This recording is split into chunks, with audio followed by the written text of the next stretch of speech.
Hello everyone. Today we will discuss paper first question number 10. Question number 10 is what is learning? Alright. Learning is what? Everything that you are learning from your surroundings or whatever you are learning for your need. अपनी ज़रूरतों के लिए अपने आसपास के environment से जो भी आप सीखे वो सब कुछ क्या है? Learn. Learning is a lifelong process. एक lifelong process होती है. Learning कभी भी रुकती नहीं है. ठीक है? आपने सभी ने notice किया होगा. आप एक छोटे से एनवायरनमेंट से यहाँ से आप दूसरी जगह पर स्विच करते हो. आपने जॉब स्विच किया, ठीक है, आपने कोई सिटी स्विच की, इवन आपने एक सोसाइटी से दूसरी सोसाइटी में अपना रूम ही शिफ्ट किया, ठीक है, वहाँ पर भी क्या होगा, कुछ चीज़ें वहाँ की अलग होंगी, वहाँ पर कुछ वहाँ के जो सोशल नॉर्म्स होंगे वो कुछ अलग होंगे कि हमको ये करना है, ये चीज़ें फॉलो करनी है और यहाँ पर ये सब होता है. तो ये सब कुछ क्या है, हमारी लर्निंग में आता है. जो कुछ भी हम अपने इन्वायरमेंट से सीखते हैं, ठीक है, वो हमारी लर्निंग लाइफ लॉन्ग प्रोसेस इसलिए होती है क्योंकि आप हर समय लाइफ का हर मोमेंट आपको कुछ ना कुछ सिखाता है, आपको कुछ ना कुछ सीखते रहते हो. ठीक है, कभी आपने किसी को देखा कोई बात कर रहा है या किसी ने कोई पढ़ाई कर रहा है, कोई कुछ बना रहा है, आपने देखा अच्छा मैं, तो हम क्या करते हैं उससे सीखते हैं.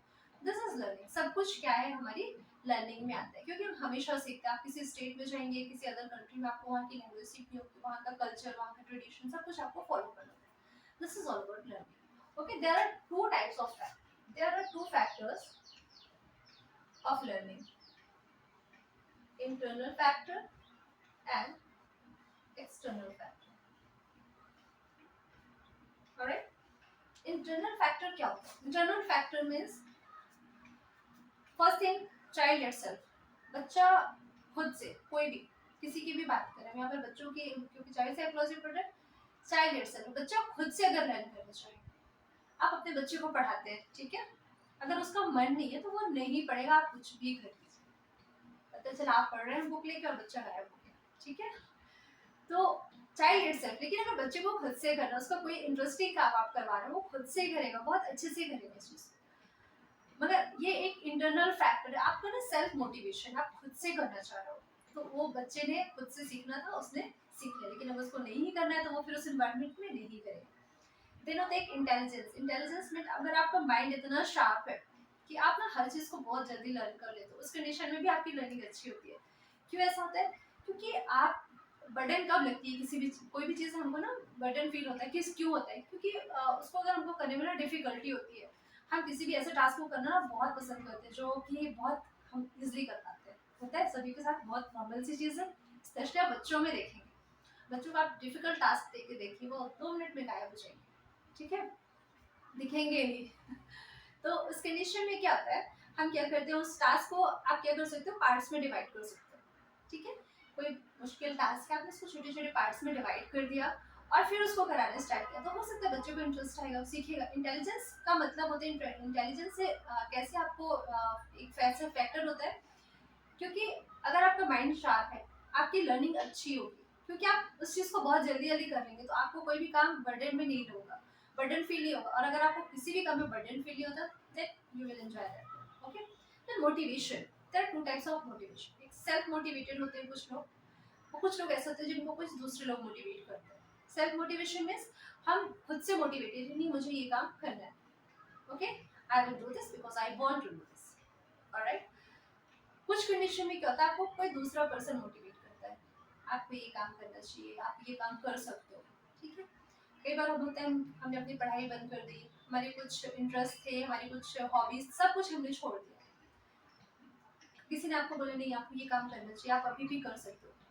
This is external motivation. आपको किसी ने मोटिवेट किया, ठीक है. तो मोटिवेशन के भी यहाँ पर दो टाइप होते हैं. तो सेल्फ मोटिवेटेड आप खुद ही हैं, दूसरा चीज आपको किसी तीसरे पर्सन ने मोटिवेट किया.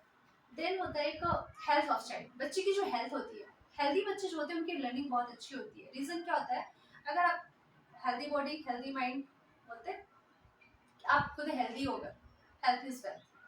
मीन्स अगर आप हेल्दी पर्सन है, आपको कोई बीमारी नहीं है, आप हमेशा खुश रहते हैं, तो आपकी लर्निंग डेफिनेटली अच्छी होगी, ठीक है, कंपेरेटिवली उन बच्चों के जो कि हमेशा बीमार रहते हैं, ठीक है. तो उन बच्चों की लर्निंग अफेक्ट होती है. रीज़न कुछ भी हो सकता है, उनको वीकनेस है या मतलब वो नहीं कर पा रहे, उन चीज़ों पे हैंडल नहीं कर पा रहे. तो आपकी जो हेल्थ है सबसे इंपॉर्टेंट चीज़ होती है आपकी लर्निंग में, किसी भी चीज़ में हेल्थ की, ठीक है, बच्चों के साथ स्पेशली होता है कि हम बच्चों की हेल्थ का इतना क्यों ध्यान रखते हैं, क्योंकि अगर बच्चों की हेल्थ अच्छी होगी तो उनकी लर्निंग ऑटोमेटिकली अच्छी हो जाएगी। ठीक है, फिर होता है एटीट्यूड।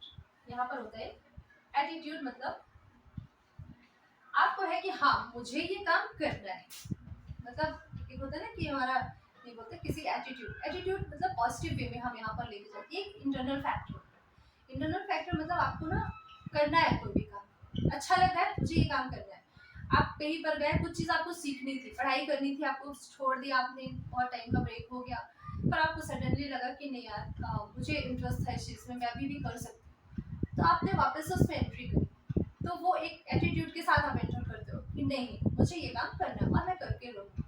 ठीक है, तो ये कुछ होते हैं internal factor. External factor, what are external? External means ऐसे फैक्टर जो आप ऐसे काम जो आप अपनी ज़रूरत के अकॉर्डिंग, नीड के अकॉर्डिंग करते हो। ठीक है, जो लर्निंग आपकी नीड के अकॉर्डिंग होती है। नीड मतलब आपको उसकी ज़रूरत है, हो सकता है आपको इंटरेस्ट नहीं हो उस काम को करने में, लेकिन आपकी ज़रूरत है, आप किसी एक जॉब से दूसरे जॉब में स्विच करते हैं। ठीक है, तो वहाँ पर हो सकता है, कई बार होता है जॉब स्विच करने के बहुत सारे रीज़न है। एक तो आप जॉब स्विच करते हैं क्योंकि आपका जो इंटरेस्टिंग एरिया आपको मिल गया कि हाँ इस चीज़ में मेरा इंटरेस्ट है, मैं ये काम कर सकती हूँ। दूसरा एक होता है फाइनेंशियली, लोग बहुत सारे करते हैं कि ठीक है वहाँ पर उस कंपनी में हमें बहुत अच्छे पैसे मिल रहे हैं, काम हो सकता है आपके इंटरेस्ट का ना हो, लेकिन आपको सीखना पड़ेगा, ये एक्सटर्नल फैक्टर।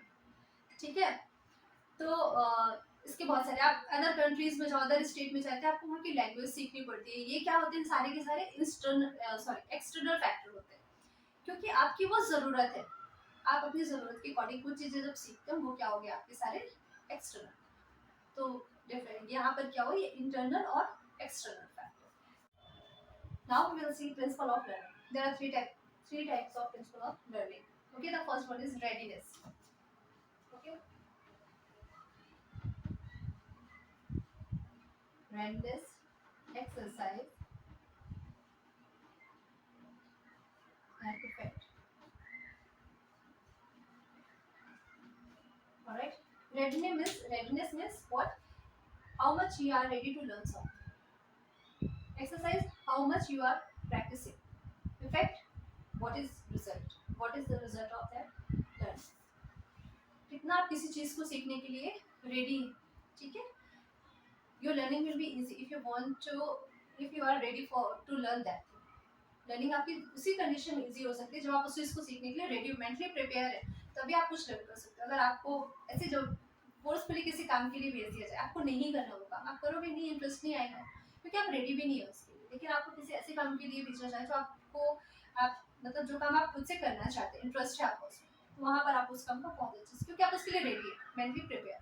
ठीक है, एक्सरसाइज मीन्स जो भी आप लर्निंग करते हो, जो चीज़ें हम सीखते हैं उसकी हमको क्या करनी होती है, एक्सरसाइज, प्रैक्टिस करनी होती है। बिना प्रैक्टिस के आप कुछ भी नहीं लर्न कर सकते। इनफैक्ट जो भी आपकी लर्निंग होती है उसका आपको फाइनली रिजल्ट क्या होता है। I'll give you an example. This readiness. You are doing this course. Alright? Why? Why? Because first thing you prepared yourself that I have to do this.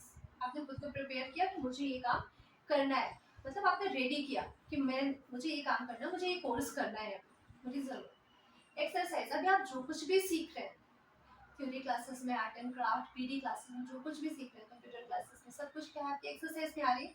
आप जितनी चीज़ें, आप एक तो रेडी हो गए, फिर आपको जो चीज़ें पढ़ाई जा रही है आप उसकी प्रैक्टिस भी कर रहे हो।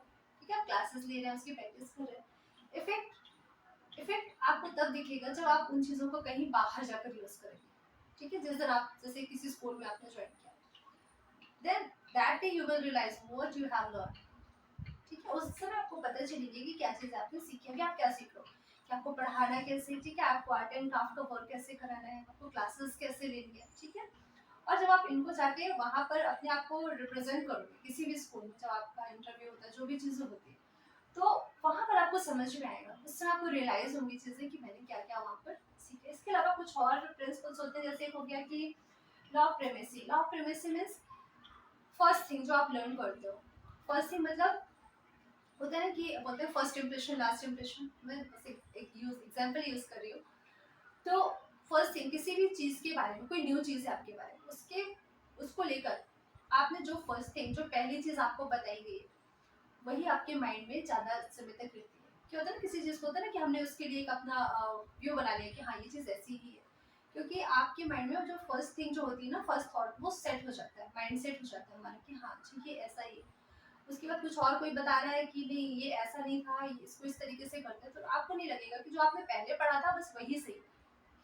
फिर होता है law of recency. Recency means जो आपने रिसेंटली पढ़ा है, जो अभी आपने पढ़ा है, जैसे अभी आप क्लास ले रहे हो, ठीक है, मैं अभी कोई क्वेश्चन कर दूँ इसी के बीच में से, तो आप बहुत जल्दी आंसर कर देंगे। हो सकता है यही क्वेश्चन मैं आपसे 15 डेज के बाद करूँ, तो हो सकता है वो कंफ्यूजन हो जाए, नहीं आए वो चीज़ें समझ में, रिकॉल नहीं कर पाओ आप उसको तुरंत।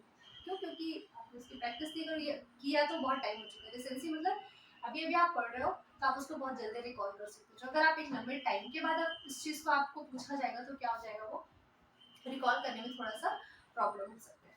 ठीक है, तो ये सब कुछ था प्रिंसिपल ऑफ, ये थे principal of learning, redness, exercise, effect. Okay, this is all about learning. Okay, thank you.